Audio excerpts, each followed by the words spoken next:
Empathetic is closely linked to listening skills.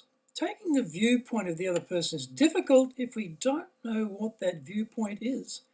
The Japanese expression kuki o yomu, or summing up the real situation, is a great phrase to explain empathy.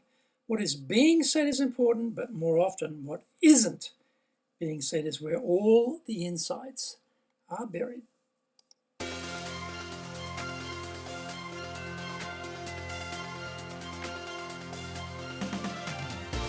Konnichiwa, and welcome to the Leadership Japan series. And I'm your host in Tokyo, Dr. Greg Story, president of Dale Carnegie Training Japan. Much more importantly, though, you are a student of leadership, highly motivated to be the best in your business field. Today's show is brought to you by the Leadership Training for Managers course. Every organization needs more and better leadership. This course enables you to achieve that aim in addition to all the solid leadership subjects. It also has an innovation project built into it, so it really provides high value. Host it in-house or send people to our public programs. If you have a performance or people challenge in Japan, then maybe we can help you. Contact me at greg.story, greg.story, S-T-O-R-Y, at dalecarnegie.com. How would you like your own access to 104 years of accumulated wisdom of Dale Carnegie training? We've got free white papers, guidebooks, reports, training videos, blogs, newsletters, course information, plus so much more over at japan.dalecarnegie.com. Now, before we get going, today's handy Japanese phrase is Tadaima, I'm home. Tadaima, when we get back home, we say Tadaima, I'm back home. I'm home. Tadaima. This episode is number 160, and today we are talking about REAL, leadership.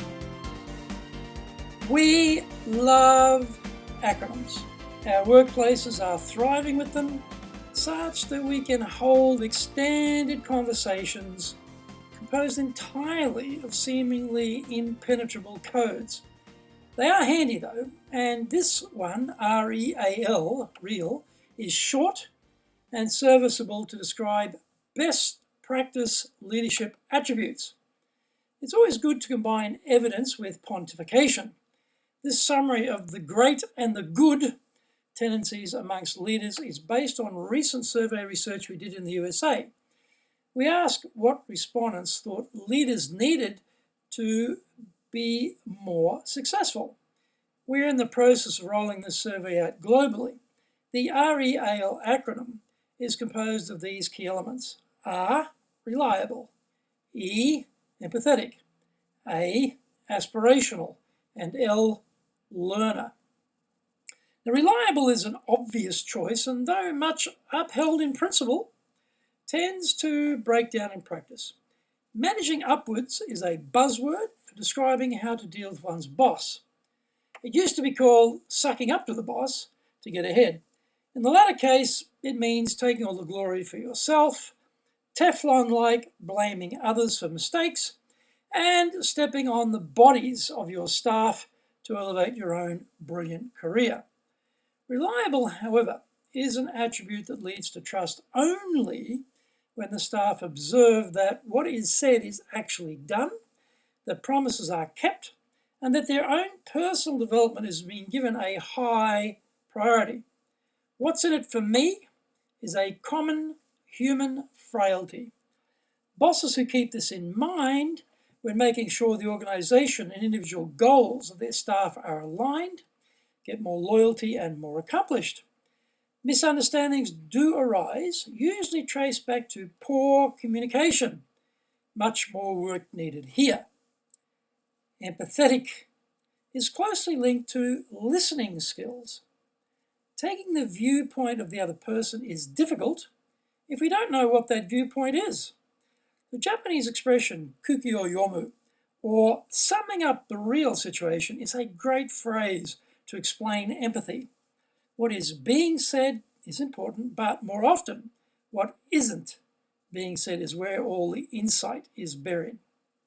Busy bosses, though, don't have much time to get below the surface calm of the workplace. Some don't care. Just give me the numbers, or else.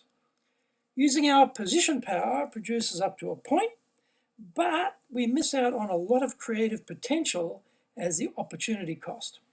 If we want to know what is really going on and what people are really thinking, we have to spend time and work at it. Expressing we actually do care is also another orphan amongst communication skills.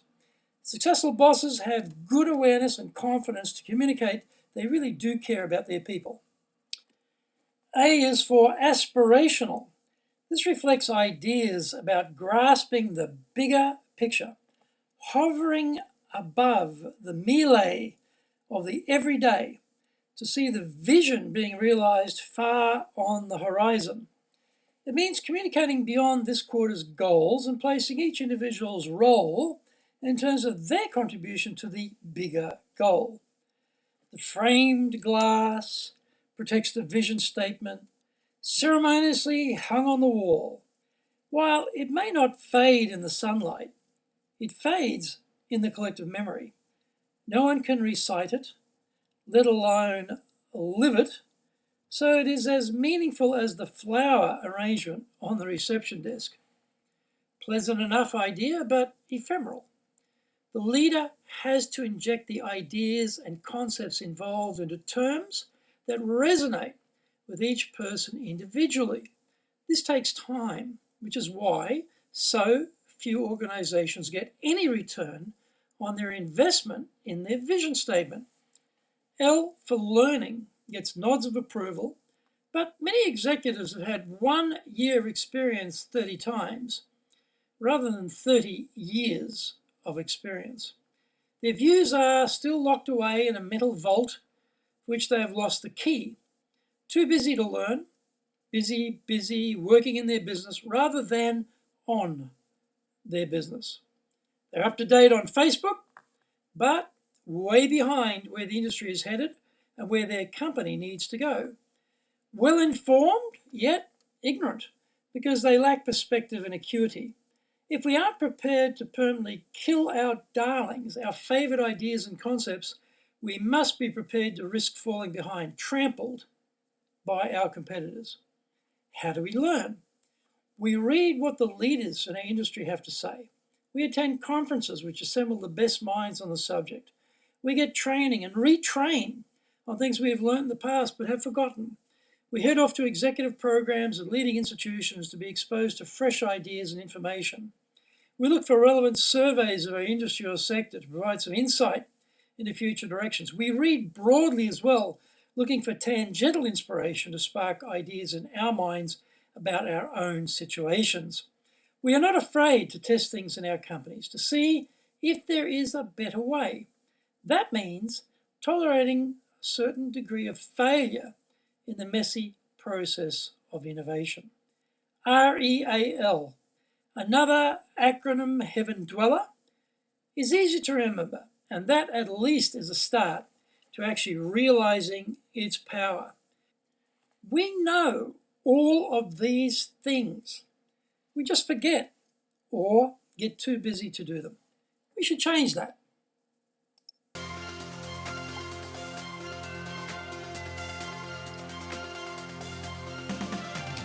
Thank you for joining the Leadership Japan series, and we hope you enjoyed today's show, brought to you by the Leadership Training for Managers course.